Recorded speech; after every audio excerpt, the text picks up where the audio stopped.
Mr. Tickle. It's a warm sunny morning. In his small house at the other side of the wood, Mr. Tickle was asleep. You didn't know that there was such a thing as a tickle, did you? Well, there is. Tickles are small and round, and they have arms that stretch and stretch and stretch. Extremity long arms. Mr. Tickle was fast asleep. He was having a dream. It must have been a very funny dream because it made him laugh out loud, and that woke him up. He sat up in bed, stretched his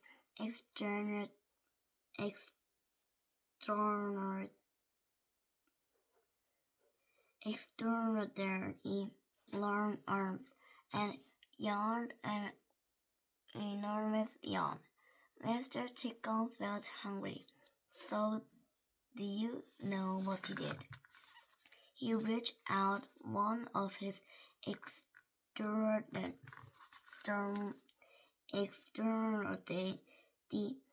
long arms, opened a bedroom door, reached down the stairs, opened the kitchen door, reached into the kitchen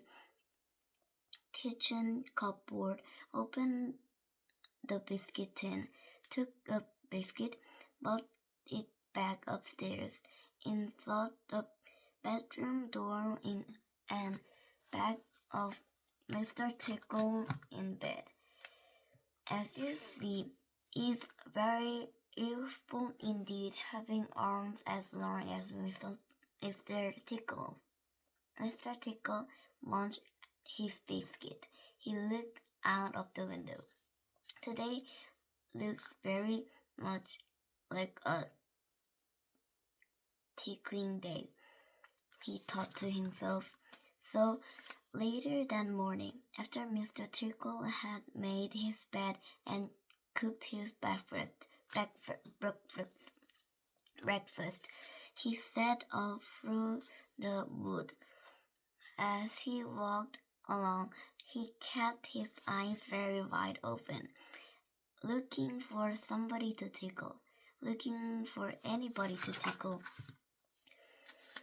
Eventually, Mr. Tickle came to the school. There was nobody about, so reaching of his extraordinary long arms to a high window ledge, Mr. Tickle pulled himself up the peeped in through the open window. Inside, he could see a classroom. There were children sitting on their desks and a teacher writing on the blackboard. Mr. Tickle waited a minute and then reached in through the window.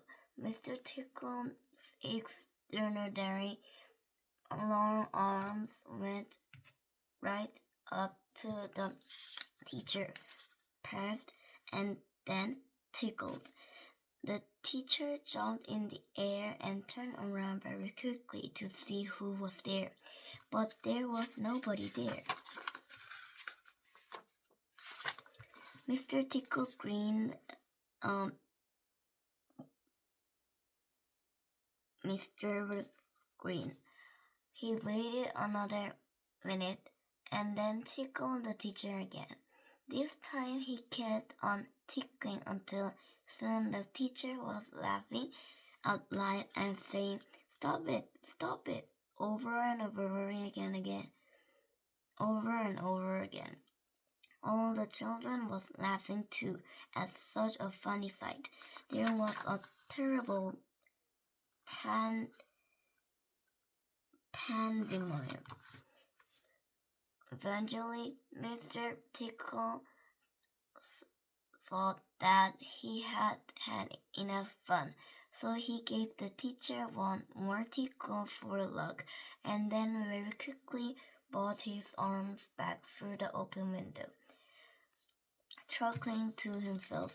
He jumped down from the window, leaving the poor teacher to explain what it was all about, which, of course, he couldn't. Then Mr. Tickle went to town.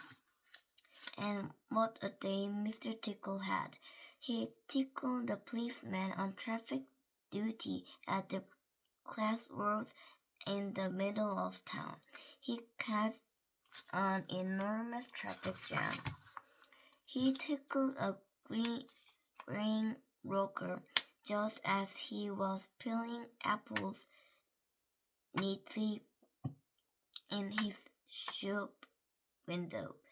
The greengrocer fell over backwards, and the apples rolled all over the shop. At the railway station, the guard was about to wave his flag for the train to leave. As he lifted his arm in the air, Mr. Tickle tickled him, and every time he tried to wave his flag, Mr. Tickle tickled him until the train was 10 minutes late, leaving the station, and all the passengers were furious. That day, Mr. Tickle tickled everybody. He tickled the doctor. He tickled the butcher. He even tickled old Mr. Stamp and postman, who dropped all his letters into the puddle. Then Mr. Tickle went home. Sitting in his armchair in his small house at the other side of the wood, he laughed and laughed every time he thought about all the people he had tickled. So, if you are in any way ticklish, beware of Mr. Tickle and those extraordinary long arms for his. Just think, perhaps he's somewhere about at his very moment while you're reading this book. Perhaps that extraordinary long arms of his is already creeping up to the door of his room. Perhaps it's opening the door now and coming into the room. Perhaps before you know what is happening, you will be well